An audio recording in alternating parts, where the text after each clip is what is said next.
Dzień dobry, witam Was na następnym spacerze z serii Gdańskie Miniatury. Nazywam się Ewa Czerwińska. Natomiast sam spacer Gdańskie Miniatury jest zorganizowany z inicjatywy Instytutu Kultury Miejskiej we współpracy z portalem iBedeker.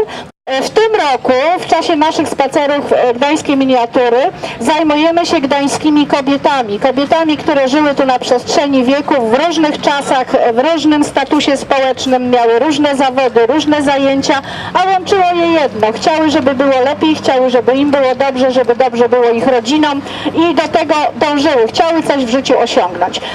Pierwszą kobietą, o której chcę mówić, jest pani Zofia Mer. Pisze się Maer, jest to nazwisko pochodzenia niemieckiego, dosyć trudne do wymówienia, nie bardzo sama wiedziałam, jak się do niego zabrać.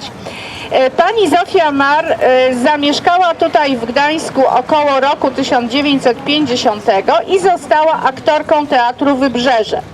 Grała przeróżne role, a swoich widzów zachwycała nie tylko swoją grą, ale również swoją urodą. Wielu panów było w niej na zabój zakochanych. Był jeden widz, który przychodził na wszystkie spektakle, w których ona występowała. Siadał zawsze w tym samym miejscu. Co ciekawe, z książką, ponieważ gdy ona schodziła ze sceny, widz otwierał książkę i nie bacząc już na to, co się dzieje na scenie, czytał sobie tą książkę i dopiero ożywiał się, kiedy wchodziła pani Zofia z powrotem na scenę, zamykał wtedy i z uwagą oglądał jej grę. Pani Zofia Mer mieszkała w Gdyni. 2 razy musiała przyjeżdżać w ciągu dnia tutaj do Gdańska, bo po pierwsze na próby, po drugie na wieczorne spektakle teatralne, ale miała szczęście takie, że w związku z jej urodą zakochał się w niej jeden z kierowców autobusów i zupełnie za darmo woził ją pod sam teatr. Pani Zofia, jak wszystkie aktorki, miała swoje przesądy. Zawsze, gdy wchodziła na scenę, to wchodziła tylko prawą nogą najpierw, broń Boże nie lewą, no i oczywiście przed każdym wejściem na scenę żegnała się, prosząc wyższe instancje o pomoc w jej grze. Tutaj chciałabym powiedzieć o następnej bohaterce naszych opowieści, mianowicie o pani Elżbiecie Gettel. Była osobą bardzo utalentowaną, chciała zostać malarką albo śpiewaczką. W końcu wybrała zawód aktorki. W 1963 roku skończyła szkołę aktorską w Warszawie, no i zatrudniła się tutaj w Teatrze Wybrzeże w Gdańsku. Grała wiele pierwszoplanowych ról, między innymi Klarę w Zemście, między innymi Pannę Młodą w Weselu Wyspiańskiego, a gdy wybuchł stan wojenny, pani Elżbieta bardzo włączyła się w tą działalność przeciwko ogłoszonemu stanowi wojennemu, działała w opozycji.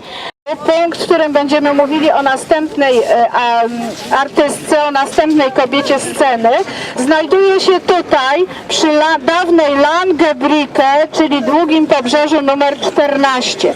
Ten dom należał kiedyś do pani Tekli Glinieckiej i jej męża Jakuba. Oni tutaj przyjechali z Chełmna. Chełmno to jest miasteczko pomiędzy Gdańskiem a Toruniem, mniej więcej w połowie drogi.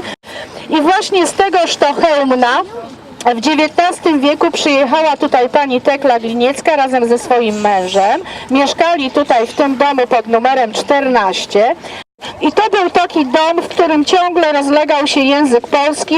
Tutaj prowadzono próby, tutaj wystawiano potem sztuki pisarzy polskich, Mickiewicza, Słowackiego, również Bełzy, a taki najsłynniejszy wierszyk Bełzy to powinniście znać. Znacie jakiś wierszyk Bełzy? Kojarzycie w ogóle osobę, czy nie? A taki wierszyk zaczynający się od słów "Kto ty jesteś?" Tak. Polak mały. Jaki znak twój? No właśnie, to jest wiersz pana Tadeusza Bełzy i jego sztuki były również tutaj wystawiane. Dwór Artusa, jak wiecie, był miejscem kiedyś spotkań bractw rycerskich, które tutaj w Gdańsku się organizowały.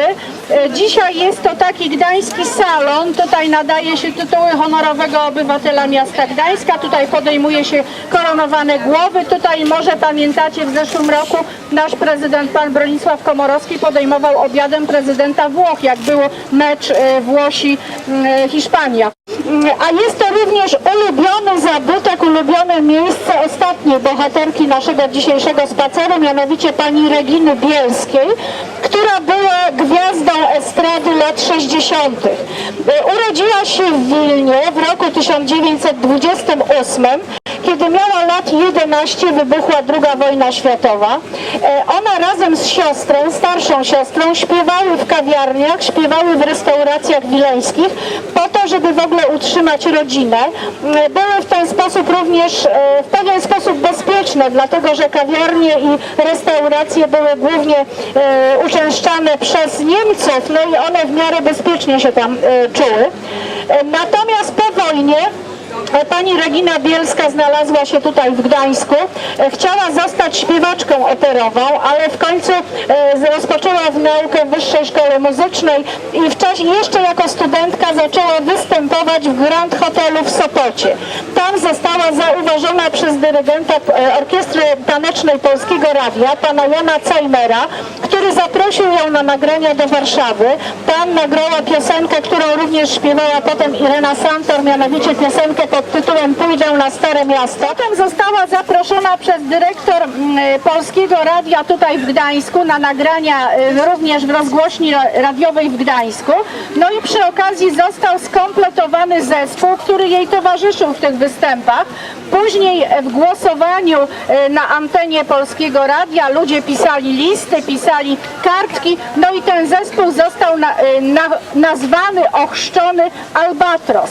Polubicie strony Gdańskiej Miniatury na Facebooku, to wrzuciłam dzisiaj rano link do strony pani Reginy Bielskiej. Możecie sobie posłuchać, jak śpiewała, bo są tam również nagrania. Zapraszam bliżej wszystkich, którzy chcą uczestniczyć w losowaniu nagród. Chodźcie, chodźcie. I uwaga, uwaga. Mam tutaj losy z waszymi imionami i nazwiskami również, jak na wszelki wypadek. Tutaj jest Alicja. Alicja będzie dzisiaj losować zwycięzców. I uwaga, uwaga. Pierwsze co, to wylosujemy 3 osoby, które otrzymają takie oto gdańskie naklejki.